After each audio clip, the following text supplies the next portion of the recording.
A dam explodes, water swallows everything, and Lucky is standing on a pipe in the middle of the flood face to face with the pig who destroyed everything he built. Napoleon lunges. Lucky fights back, and the farm they bled for, sacrificed for, risked everything for is drowning around them. Boxer is gone, Snowball was exiled, and the animal who was supposed to be their leader, their brother, their protector, was the one who sold them out the whole time. How did a dream of freedom turn into this? To understand how everything collapsed, we have to go back to the day the animals first broke open that truck door and chose to fight. The story kicks off on a farm where a pig named Lucky has one big dream: freedom. The farm's owner, Jones, has completely neglected the animals. No proper food, no care, nothing. Lucky and his best friend Boxer are walking together one day when they notice something strange. Every single animal on the farm is loaded into one vehicle. Lucky and Boxer ask two of the other animals where everyone is going and get told they are all heading off on a vacation away from the farm. Everyone gets excited and climbs in, but then Jones shows up and grabs one of the animals to drag him back. Right at that moment, a man named Wembley steps forward and identifies himself as the bank's deputy manager. He informs Jones coldly that the bank has seized the farm due to unpaid debts. Property now belongs to them. While this is happening, one of the animals looks at the vehicle they are all packed into and reads what is written on the side. His blood runs cold. It is a slaughterhouse truck. The workers have already loaded every animal inside, including him, before he can do anything. He manages to shout the truth to the others. They are not going on vacation. They are being taken to be slaughtered. Panic spreads instantly. No one knows what to do, but Lucky rallies them. He tells them not to give up and to fight for their freedom by any means necessary. The animals push together against the truck door until it bursts open. They pour out and charge at the workers,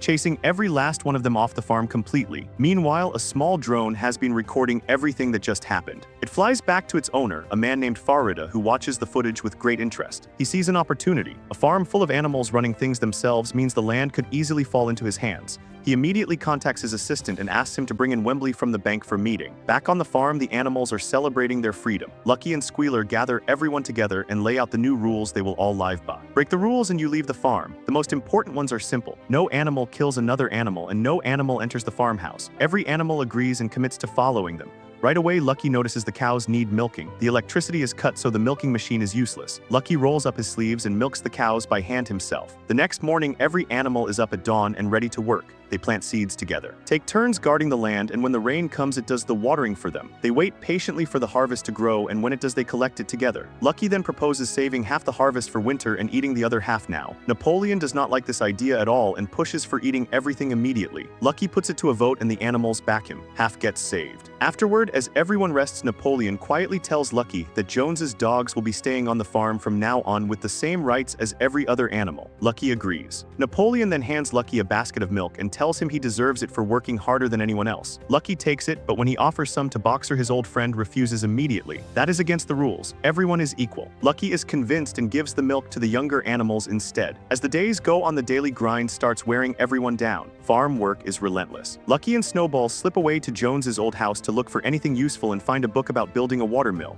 The idea grabs them both immediately. They start working on it. Napoleon notices them and asks Lucky if the other animals know about the plan. Lucky tells him they want to develop it first and then present it. Napoleon does not like being left out. He calls a meeting. In front of everyone, Napoleon announces that Snowball went into Jones's house and broke the rules. He then tells the animals that inventions and ideas like this are a waste of time and that too many rules are holding them back. He suggests they live freely without so many restrictions. The animals are drawn in by the idea and decide they want to eat the stored food reserves right now instead of saving them. Snowball tries to stop them and warns them they will have nothing left if they do this. Napoleon ignores him and orders his dogs to drive Snowball off the farm for good. Snowball runs and does not come back. Lucky is devastated. He pulls away from everyone and sits alone. Napoleon comes to him privately and speaks softly. He tells Lucky that everything he does is for the animals and their true freedom. He explains that different kinds of animals need to stay with their own kind to thrive. Then he tells Lucky he loves him like a son. Lucky is moved by the words and starts to trust him again. Right then, Wembley arrives at the farm and gathers all the animals. He delivers a hard message. If they want to keep living on this land, they need to pay off all the debts on the farm or it will be sold. Then he leaves. The animals sit together and think. Eventually, they come up with a plan.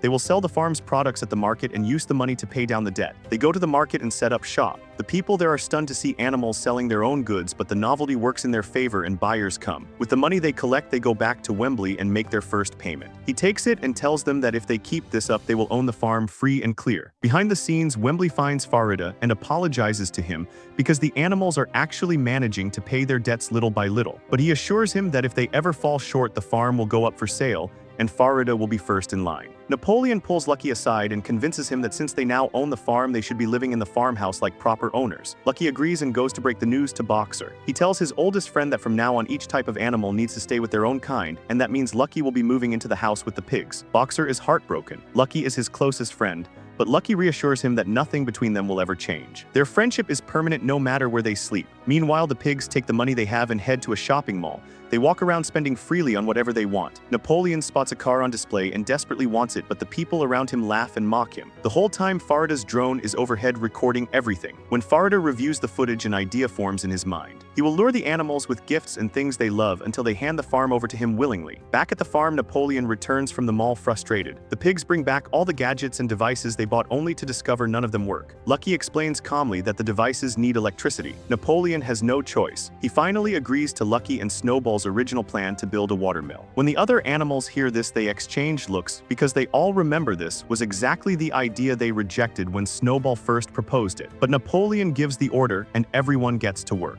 At the same time, Napoleon starts quietly training the pigs to walk on two legs like humans.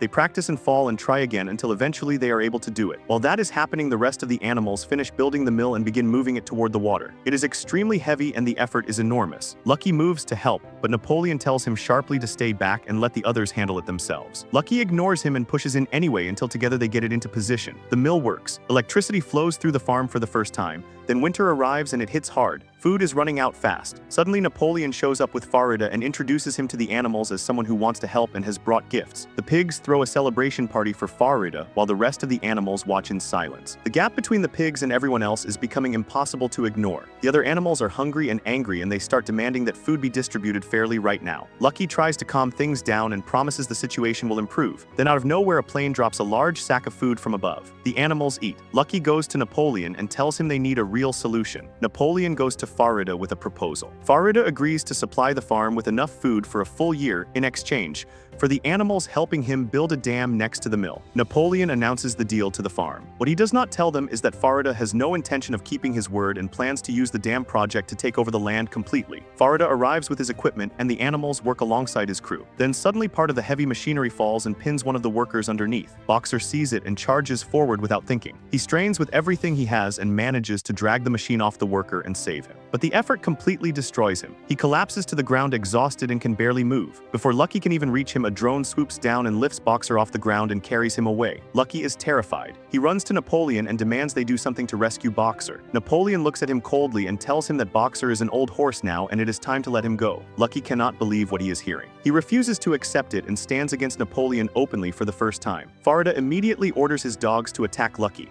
Lucky runs and manages to hide deep inside the farm. Hiding there, he runs into an old friend named Ben. Lucky admits out loud what he has known for a while but refused to accept. He was wrong to trust Napoleon. He was wrong to treat him like the real leader of the farm. Ben quietly reminds him of everything Boxer always used to say about hard work and sacrifice and never giving up. Those words hit Lucky hard. He decides he is not done fighting. Lucky gathers the animals together and lays out everything that has happened. Every lie, every betrayal, every broken rule. The animals listen and one by one they all agree. It is time to take the farm back. They make a plan with every animal assigned a specific role and they move toward Napoleon's party to execute it. They cut the power to the entire venue. But the moment the electricity goes out, something goes wrong. A short circuit sparks and in almost the same instant the dam explodes. Water floods everything. Napoleon and Farida scramble for the car trying to escape, but the rising water swallows the vehicle. They fight to get out. Napoleon manages to pull himself free and swim. Farida does not make it. The rest of the animals swim through the chaos until they reach solid ground. Lucky and Napoleon end up standing on a pipe in the rising water facing each other. Lucky looks at him and says everything he has been holding back.